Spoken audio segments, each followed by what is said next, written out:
Kabanata 170. Hindi nagtagal ay kumalat ang balita sa buong Niamey na ang mga Zimmer ay nakakuha ng 50 milyong dolyar na pondo mula sa mga York. Narinig kong nakuha nila ang pondo dahil sa isang babae. Siya ba iyong may live-in na asawa? Narinig kong binili ng asawa ang painting na The Rocky Mountains, Landers Peak sa halagang 15 dolyar lamang, at ibinigay ito sa CEO ng York Enterprise. Hindi nakakapagtaka. Hindi kaya interesado ang CEO kay Mandy. Nagsimulang magtsismisan ang mga tagalabas, ngunit hindi nito pinigilan ang mga Zimmer na maging masikat dahil maraming pamilya ang bumisita kinahapunan. Maraming tao sa Villa Zimmer, at ang lahat ay nandoon maliban kina Harvey York at Mandy Zimmer.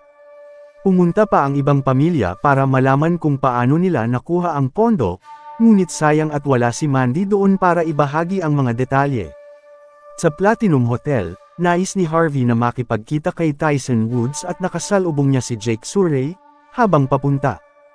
Anak ng tipaklong naman pag minamalas ka nga naman talaga, ba't andito ang kolokoy na ito? Habang bumubulong si Jake, kunwari ay bahagya siyang nagulat nang makita si Harvey doon. Habang may balak pala ang makong na ito na kausapin din si Tyson para ipatumba si Harvey. Anong pagkakataon nga naman, Harvey pangungutya ni Jake. Hindi pa rin niya makakalimutan ang kahihiyang hinarap niya sa auction house, at sa kasamaang palad ay malalim pa rin ang kanyang pagnanasa kay Mandy. Iyon ang dahilan kung bakit siya naparito upang hilingin kay Tyson at pagplanuhan ang pagbali sa mga binti ni Harvey. Naparito ka ba ngayon para ipaligpit ako? Tanong ni Harvey habang nakangisi. Sa sandaling iyon, lumabas si Tyson mula sa silid. Nabigla siya nang makita sina Harvey at Jake na magkatabi habang naririnig na kakailanganin ni Jake ang kanyang tulong upang baliin ang mga binti ng isang tao. Sa paghusga sa sitwasyon, posible kayang si Harvey ang tinutukoy ni Jake. Brother Tyson, tulad ng napag-usapan natin kanina, siya ang bubugbugin. Basagan ang kanyang mga binti at sayo na ang 800,000 dolyar. Matapang na sinabi ni Jake, habang inaasahang matatakot at tumakbo si Harvey at hiwalayan na si Mandy. Marahil ay magkakaroon na siya ng pagkakataon na makasama si Mandy. Namutla ang mukhaang ni Tyson matapos marinig ang hiling ni Jake. Sa lahat ng mga tao sa mundo, kinailangan ni Jake na makipag-away kay Harvey. Hindi maglalakas loob si Tyson na pakialaman si Harvey kahit na gusto ni Harvey na patayin si Jake. Ang mga nakakakilala lamang kay Harvey ang nakakaalam kung gaano siya makapangyarihan. Isang bata mula sa mga Surrey ang humiling sa kanya na basagan ang mga binti ni Harvey. Gustong patayin doon ni Tyson si Jake, tiningnan ni Harvey si Tyson bago pa siya makapagsalita. Mr. Surrey, ipaalam mo naman sa akin kahit papano kung magkano ang binayad mo para ipabali ang mga binti ko, mahinahong sinabi ni Harvey. 800,000 dolyar, 400 dolyar para sa bawat binti. Mayabang na sagot ni Jake, smack. Tang ina mo ka, ulol ka ba? 400,000 dolyar para sa isang binti, sinong niloloko mo? Nagkakahalaga ang mga ito ng hindi bababa sa ilang milyon, sinusubukan mo bang lokohin si Tyson? Sigaw ni Harvey kay Jake matapos niyang sampalan siya. Aray, sinampal ba niya ako? Napatigil si Jake habang nakahawak sa pisngi niya at nanlaki ang mga mata niya. Brother Tyson, tulungan mo rin akong baliin ang mga braso niya, at bibigyan kita ng dagdag na 800,000 dolyar. Galit na sigaw ni Jake habang nakaturo kay Harvey, 800,000 dolyar. Sinusubukan mo ba akong lokohin ulit? Nagbabantang tanong ni Tyson nang mapagtanto niyang ayaw ilantad ni Harvey ang kanyang sarili. Isa kang inutil sa dinami-dami ng lalaking pwede mong kalabanin. Bakit si Master? Hindi na ituloy ni Tyson ang sasabihin sa mga sandaling iyon. Isa kang honghang, wag mo akong idadamay sa mga katarantaduhan mong gago ka. Kabanata 171. Hindi iyon ang ibig kong sabihin, Brother Tyson. Gusto kong mawala ang makong na ito. Naguluhan si Jake Surrey sa biglaang pagbabago ng ugali ni Tyson Woods. Nasa isip niya na nasaktan si Tyson sa kanyang sinabi, ngunit sino ang hindi makakatanggi sa ganoong karaming pera? Tinawag mo lang ba akong tanga ulit? Sumigaw si Tyson habang sinipa niya si Jake. Tinawag lang akong tanga ng Surrey na ito, bogbog sarado ka sa akin. Sigaw ni Tyson sa kanyang mga subordinate habang papalapit sila kay Jake. Brother Tyson, hindi kita tinawag na tanga, Pumunta ako rito para bigyan ka ng pera. Brother Tyson, bibigyan pa kita ng higit pa. Aaray ko, sumigaw si Jake nang maramdaman ang matinding kirot sa kanyang mga binti. Isa lamang siyang mayamang anak na lumaki sa Layao, Jeff Rocks. Wala siyang ideya na makakaharap ng ganito. Nahimatay si Jake pagkalipas ng ilang segundo, Sir, nawalan siya ng malay. Magalang na sinabi ni Tyson habang naglalakad siya papunta kay Harvey.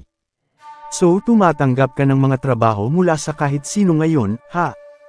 Ginawa kita kung sino ka ngayon upang matulungan akong mag-ayos ng mga resources, hindi para mambuli ng iba. Kung hindi mo pa rin naiintindihan ito, hindi ko pag-iisipang palitan ka. Mapanganib na babala ni Harvey, Sir, sorry po, hindi ko ito sinasadya, nakilala ko siya sa isang ahente. Hindi ko siya bibigyan ng pagkakataon kung nalaman ko lang ng mas maaga ang gusto niya, sagot ni Tyson, habang mapatla ang mukha at umiiwas ng tingin. Bahala ka, maaari kong ibigay sa iyo ang lahat, ngunit maaari ko rin bawiin sa iyo ang lahat. Pumili ka kung gusto mong maging kapatid ko o maging kaaway ko. Walang pakialam na sinabi ni Harvey habang papasok sa opisina ni Tyson at umupo sa kanyang sofa. Narinig kong may ilang mga pamilya na hindi masyadong nasiyahan ng malamang nakuha namin ang aming pondo, casual na sinabi ni Harvey. Karamihan sa kanila ay hindi problema, Master Harvey. Maliban sa mga broke, mabilis na sinabi ni Tyson, at tila nakaramdam ng ginhawa matapos baguhin ni Harvey ang usapan, ang mga broke. Ang pamilya ni Zachariah, ano ang balak nila? Nagtatakang tanong ni Harvey. Kabanata 172. Ang mga broke ay parehong nagpapatakbo ng legal at ilegal na mga negosyo. Narinig ko na nagpapatakbo sila ng isang security company na sumasakop sa halos kalahati ng teritoryo ng Niamey, misteryosong sinabi ni Tyson. Pagkatapos ay nagpatuloy siya, dalawa sa ating empleyado ang binugbog noong pumunta sila para sabihin sa kanila ang tungkol sa pagkuha ng pondo. Mabuti na lang at nandoon ang ating mga tao o baka wala na sila ngayon. Ginugulo ang mga York. Ang tapang nila, tumawa si Harvey. Kumikinang sa interes ang kanyang mga mata, hindi malaking problema ang mga broke. Narinig ko na ang isang rich kid na mula sa kanilang pamilya ay malapit kay Liam Stone. Marahil iyon ang dahilan kung bakit napakahambog nila, panunuya ni Tyson. Si Liam Stone ay isang pangsiga sa Niamey. Halos pareho ang lakas nila ni Liam at Tyson, ngunit wala silang magawa sa bawat isa. So ang ibig mong sabihin si Liam ang backbone ng mga broke. Sinusubukan mo bang sabihin sa akin na hindi mo ito kakayanin?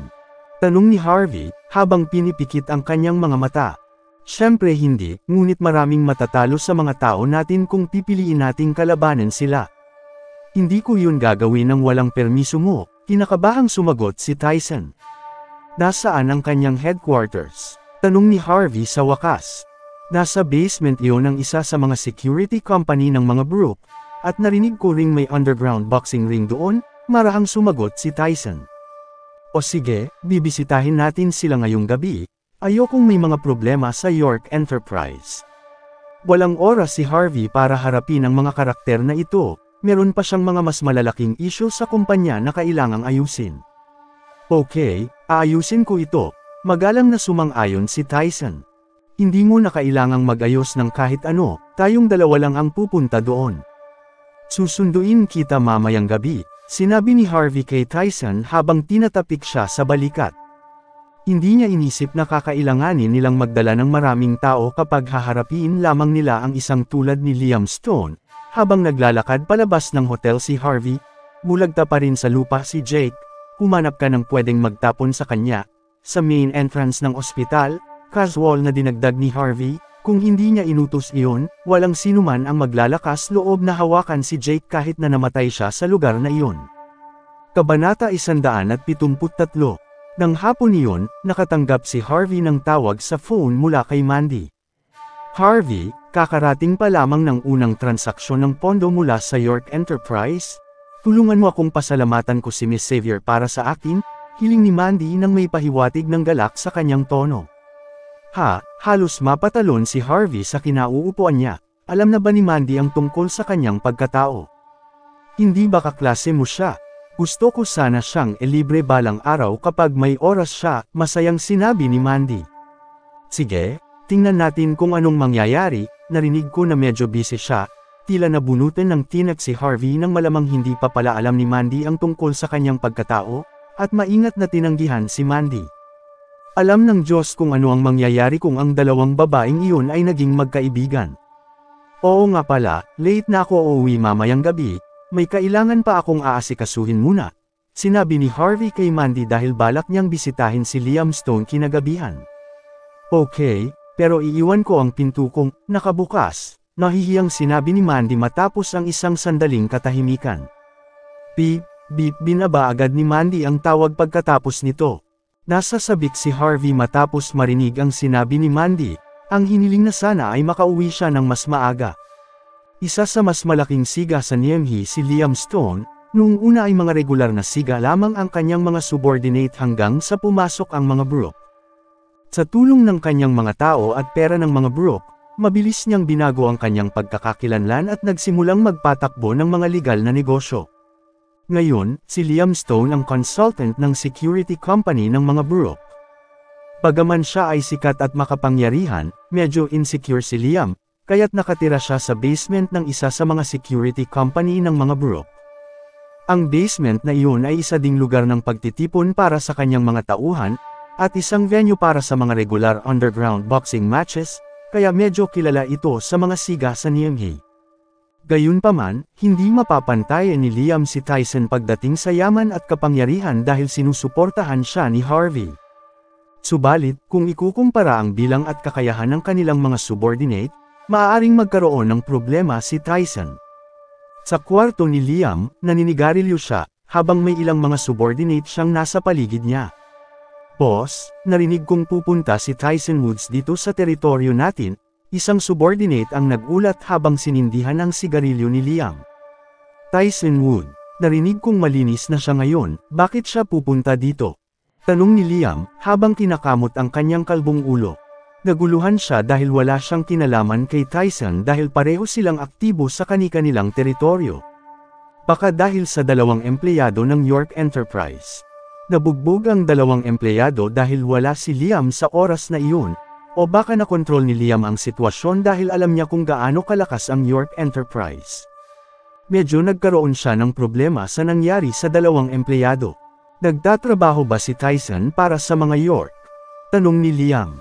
Baka hindi, pero inaasikaso niya ang mga bagay-bagay para sa kanila, para magkasama silang magtatrabaho. Baka tungkol sa mga empleyado ang pagbisita niya ngayon, sabi ng subordinate.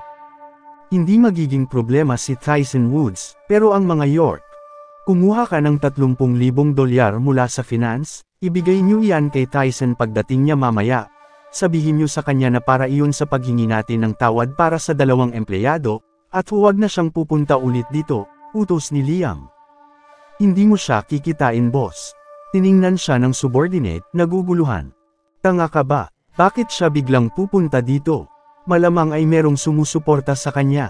Maghihintay ako hanggang sa mag-isa na lang siya, saka ko siya tatapusin, nakangising sagot ni Liam. Pero, boss narinig kong driver lang ang dinala niya, dagdag pa ng subordinate. Driver, tingnan natin kung ano ang sinusubukan niyang gawin. Kung maglalakas loob siyang gumawa ng anumang problema. Umalis si Liam, tila nabunutin ng tinak nang marinig niyang hindi nagdala ng maraming tao si Tyson. Isang tao lang ang dinala niya. Madali ko lang pala siyang tatapusin kung ganoon. Nasaan na sila ngayon? Tanong ni Liam sa kanyang subordinate.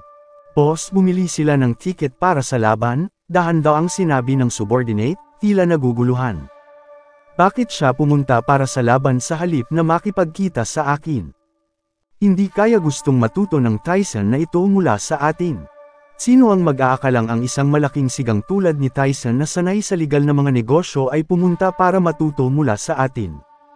Sigaw ni Liam na naguguluhan din. Samantala, naglakad sina Harvey at Tyson papunta sa lugar ni Liam. Hinubad ni Harvey ang kanyang jacket at itinapon kay Tyson para ilabas ang kanyang mga muscle. Sir, ano ang sinusubukan mong gawin? Nag-aalala na tanong ni Tyson, kusa niyang ibibigay ang kanyang buhay para protektahan si Harvey. At ngayon si Harvey mismo ang naghahanap ng gulo. Wala naman, gusto ko lang maghanap ng konting kasiyahan.